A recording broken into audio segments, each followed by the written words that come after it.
به نام حق، درود و وقت بخیر. آموزش مضراب دوراب و اجرای اون روی ساز تنبور.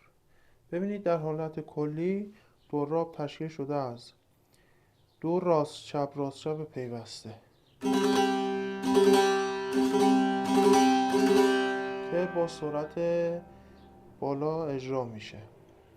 برای اجرای صحیح این مضراب میتونید اول راست چپ تکرار کنید و به مرور سرعتش رو بالاتر ببرید.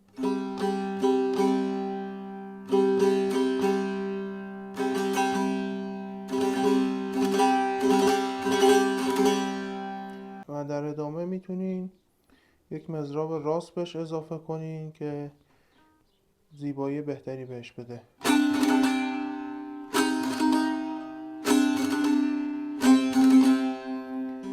و بسیاری از بداهه نوازی ها، تک نوازی ها و برخی از مقامات تنبور هم میتونیم از این مضراب به کار ببریم.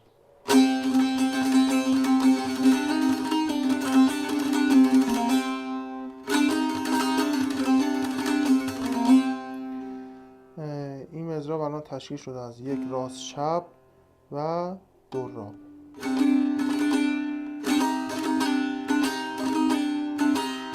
برای مثال در قطعه بر سما